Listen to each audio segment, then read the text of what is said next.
And we're back. Welcome to my preview and predictions for the second legs of the round of 16 in the Europa League, the second of our 3 European videos for this week. If you missed yesterday's Champions League video, you can check that out with the link at the top of your screen right now, covering all of tonight and tomorrow's Champions League matches. And make sure you are subscribed to the channel with notifications turned on so you don't miss out on tomorrow's video, which will of course cover all of my previews and the predictions for the Conference League round of 16 second legs. And whilst you're down the bottom of your screen, don't forget to drop a like on this video as well if you do enjoy all of the prediction series we do on this channel. Now, as for last week in the Europa League, we only got 3 out of 8. It was not a good week in Europe all round, but once again, we did get a correct score. So our scores for the season are now 87 out of 168 and 15 correct scores.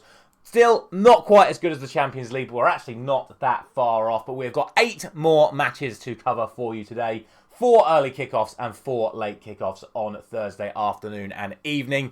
And without any further ado, let's get straight into it. The opening match of the early kickoffs sees Bilbao taking on Roma. This was the fixture that I got absolutely spot on last week, a 2-1 victory for Roma. It was a pretty back and forth sort of match. Inaki Williams got Bilbao ahead just after half time, but Angelino immediately responded. But the game turned right in the last few minutes, with Yeray getting himself sent off with just 2 minutes left. A shocking decision from him. He just pulls back Shamirodov. When you're already on a yellow card, you cannot make a challenge like that. Some people saying it was soft, but from the replay I saw, it looked like he dragged him back. So I have no sympathy for him getting the red card. And what made it worse is that once they went into stoppage time, it was that man himself, Shamirodov, who got the late winner for Roma, which means that they take this 2-1 lead to Bilbao.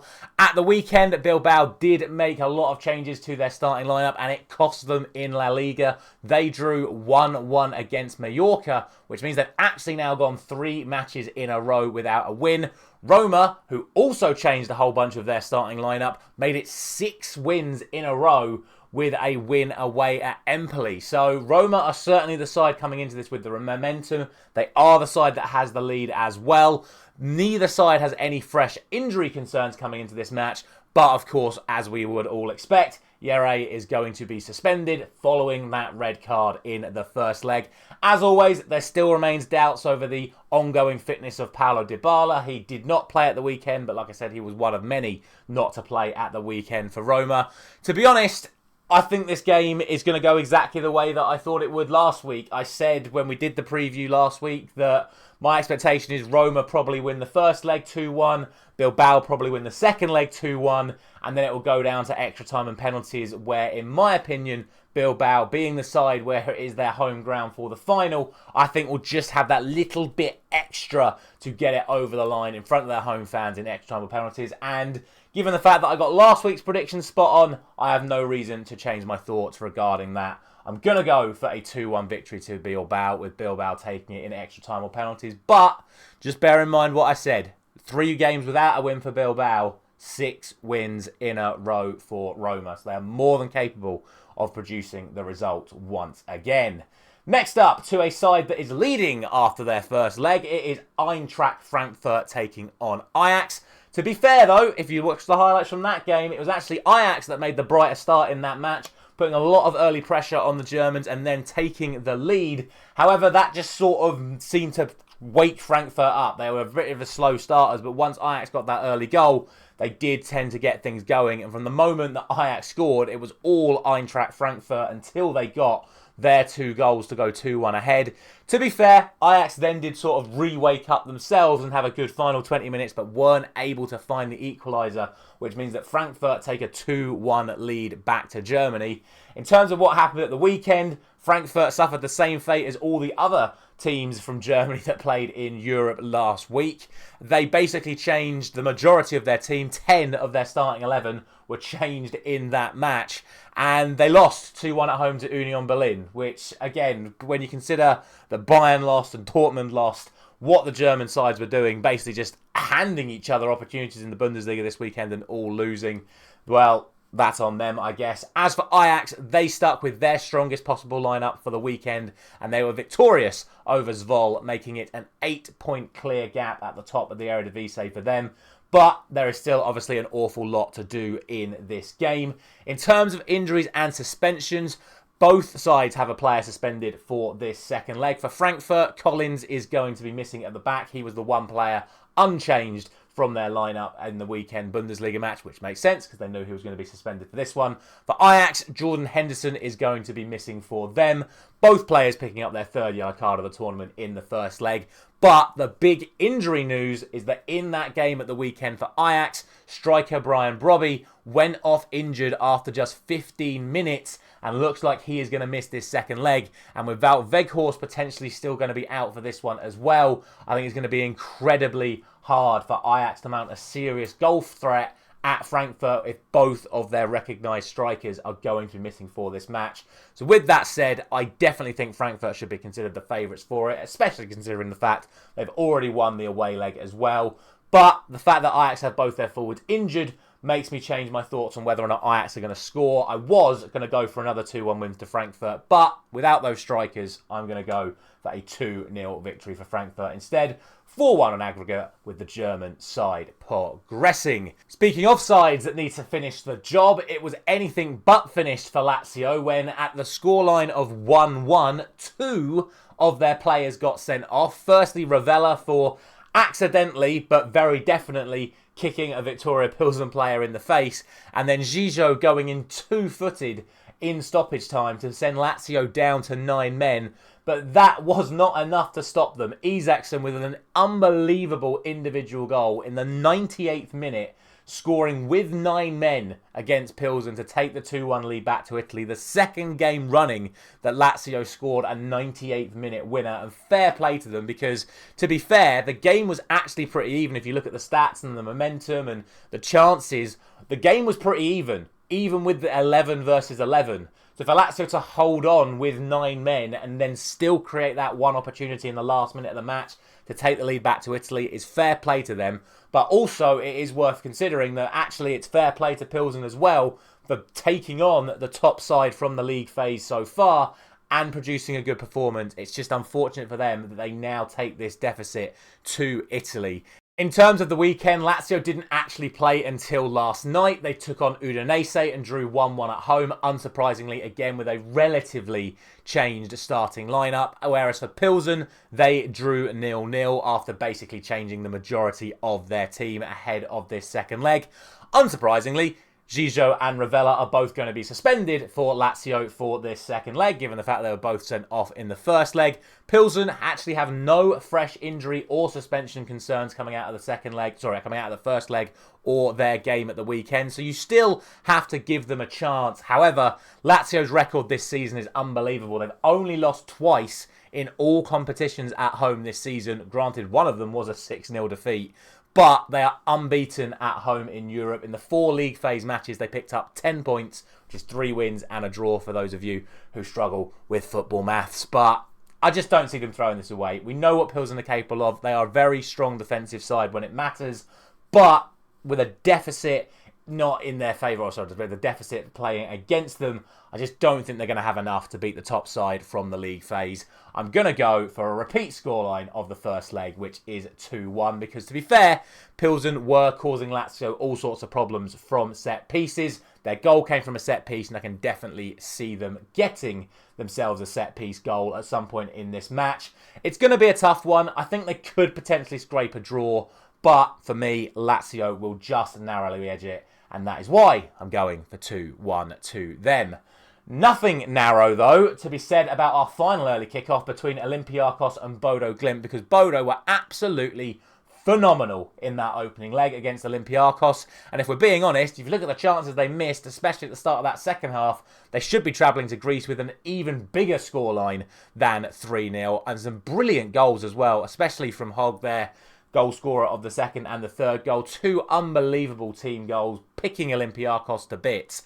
However, it should be noted that even though it was a 3-0 victory for Bodo Glimt, Olympiacos did actually create a lot of chances themselves and actually managed to mount 2 XG of their own to, I think, Bodo's like 2.2. So actually, on the balance of the chances, 3-0 probably doesn't reflect how the game went. So just bear that one in mind going into this second leg. But All those chances were falling to Yaramchuk, who just wasn't on it. And as we mentioned in the first leg, their top goal scorer, El Kabi, is injured and will still be injured for this second leg. So that is a massive, massive loss to Olympiacos. And with them already being 3-0 down, it is a massive mountain to climb. In terms of how these teams performed at the weekend, Olympiacos played a nearly unchanged team and won 1-0 at the weekend. Meanwhile, Bodo didn't play at all. So they've had a nice rest all week to prepare themselves for this second leg. And to be honest, we just know how good Bodo are in this competition. They've been fantastic so far, whether it's home or away. And they do score goals. And that is what I think they're going to do in this game as well. Look, don't get me twisted. Olympiacos should definitely be considered the favourites for this second leg.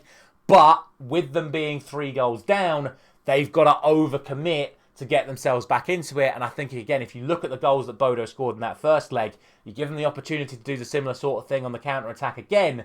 And I think it is theirs for the taking. I'm not going to go all out on a Bodo win, but I'm also not going to go for Olympiacos win either. I'm going to go for a 2-2 draw. Expect a lot of goals in this one.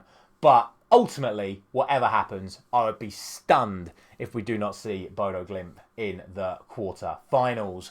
On to the late kickoffs then, and I said that Lyon would probably end up being too much for FCSB, and unfortunately for them, it did turn out to be the case. However, they did put up a hell of a fight, as we knew that they would, despite the fact that actually they did control more possession. So it's an interesting one, but they got themselves caught a little bit too much on the counter-attack, and it was a combination of Ryan Cherki to Fofana twice in the final 5 minutes of the match, which meant that they were able to take the 3-1 lead.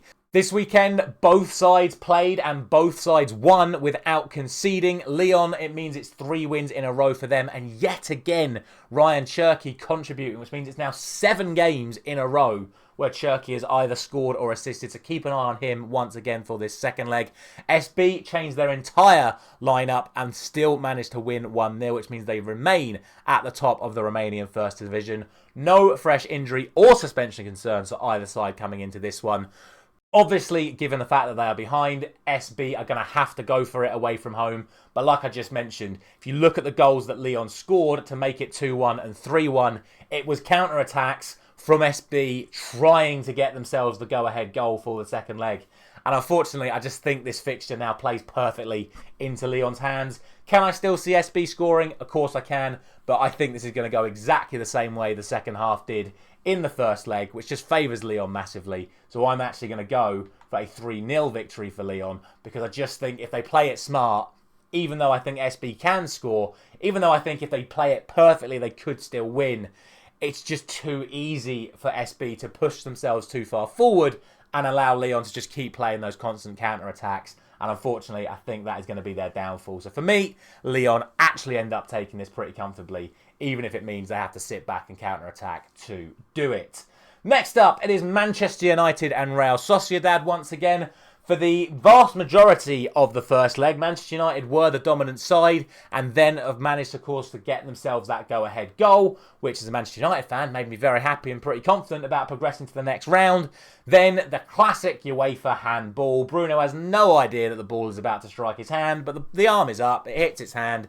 It's a penalty. I have no complaints about the penalty. I've seen it so many times in this competition and all the other UEFA competitions. For me, it's a penalty. You can't complain about it. But what's disappointing, as a Manchester United fan, is at the moment that Sociedad equalised, Manchester United switched off. And actually, Sociedad had better chances in the final 20 minutes than Manchester United did in the first 70. And actually, a 1-1 draw was about fair. If anything, Sociedad will be a little bit disappointed they're not coming to Old Trafford with a lead, given the amount of chances they had in those final few minutes.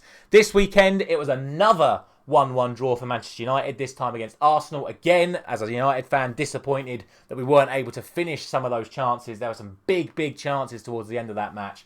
But ultimately, it was a third 1-1 draw in a row for Manchester United. Meanwhile, Sociedad, who did change half of their starting lineup, lost at home to Sevilla, meaning that they've not won any of their last 4, and they have lost all 3 matches that weren't the first leg. So they are really not on a good run of form at the moment.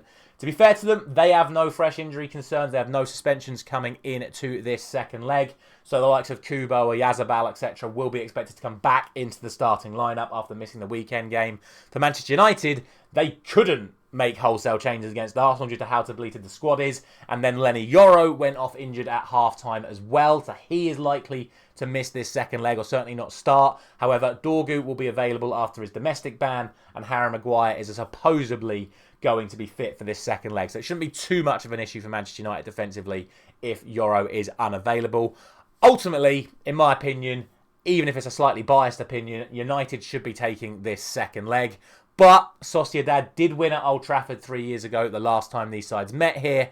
And obviously, Manchester United are struggling to both score and keep clean sheets at the moment. So it wouldn't surprise me to see Real Sociedad get something from this match. It certainly wouldn't surprise me to see this game go all the way to extra time and penalties. But I still think United should win. So I'm going to let my bias get the better of me once again. And I'm going to go for a 2-1 victory to Manchester United. Speaking of my bias getting the better of me, Rangers won 3-1 at Fenerbahce. How? Well, actually, I'll tell you how. Because they played absolutely brilliantly and they out-Jose'd Jose Mourinho. Fenerbahce had 64% possession in the match, were absolutely dominant in terms of possession and area of the pitch, however they call it when it comes to, like, you know what I mean, the majority of the play was in Rangers' half. But it was counter after counter after counter, and Rangers picked them off, and it was fantastic play for them. And let's not get it twisted. If it wasn't for two incredibly narrow offsides, Dessers would be sitting here on a hat-trick, and Rangers would be sitting here 5-1 ahead. They played the game absolutely perfectly, and to be honest with you, it's exactly set up perfectly for the second leg. We mentioned it with Lyon and FC. Like, Fenerbahce are now 2 goals down. They've got to go to Scotland and find 2 goals. And Rangers have won the first leg by sitting back and counter-attacking. It's perfectly set up for them to do it again. And to be honest, I just don't see it not going the exact same way. In terms of injuries and suspensions, Soyuncu went off injured in the first leg. He is expected to miss this second leg. Proper also went off injured, and he is expected to miss the second leg as well. The good news for Fenerbahce is that Fred is back from suspension. There are no suspensions for this second leg for either side, but it's Rangers do exactly what they did in the first leg. And again, shout outs to Suter and Jack Butland for some brilliant defending and some brilliant saves respectively. They continue to do that. They continue to hit them well on the counter-attack, getting the ball to Dessers, getting the ball to Cherney. I think they'll win this second leg as well. So I'm letting my anti-Scotland bias go for this one because Rangers thoroughly deserved the victory in the first leg. And even though I think Fenerbahce should still be considered the favourites to win on the night, as I've said, I think this is set up perfectly for Rangers to do exactly what they did in Istanbul. So I'm going for a 2-1 victory to Rangers. And then finally, we have Tottenham and AZ Alkmaar. And Spurs offered absolutely nothing in the first leg. They were woeful. The best shot they had in the entire match was from Bergvall slicing it into his own net for the 1-0 lead for AZ Alkmaar. I don't think they had a significant shot on target in the entire match. They had a couple of pop shots from Reigns that went well wide and a header in the last second of the match that went nowhere near the goal. Spurs were absolutely shocking, and considering they just lost to Manchester City and then they took that form into the Bournemouth game where, let's be honest, I know they drew 2-2, but they were shocking against Bournemouth as well. Like, they should have lost that match. If it wasn't for Kepa being an idiot, charging out of his goal and bringing down Heung-min Son when there was no threat to the goal whatsoever, Tottenham would have lost that game as well. And I would have got my 2-1 victory to Bournemouth prediction correct as well. But I digress. The good news for Spurs is that players are coming back to full fitness. Solanke played against Bournemouth, Romero played against Bournemouth, Van der Ven played against Bournemouth, and all 3 of those are expected to play in this match. And obviously Vicario's been back for a couple of weeks now, and if we're being honest, if it wasn't for Vicario, AZ would be sitting here with a much bigger lead than 1-0 because he made some fantastic saves in that first leg to deny AZ. Yes, Spurs had more possession, but the majority of the good chances all fell to AZ Alkmaar, and given how poor Spurs have been recently, I would not be surprised to see AZ firstly just win the second leg outright, but certainly do enough to see off Spurs in this second leg. Spurs need to find something they have not shown in a little while. What I would say is that also Bentancur is suspended for Spurs. Shock. I think he's actually spent more games this season suspended than he's actually played across his multiple suspensions over the course of this season. Whereas AZ have no fresh injury or suspension concerns to speak of coming into this second leg. I think I've mentioned it enough over the course of this preview where I think I'm going to go with this one. Spurs, of course, must be considered the 100% favourites. No doubt in my mind that Spurs should still win this second leg.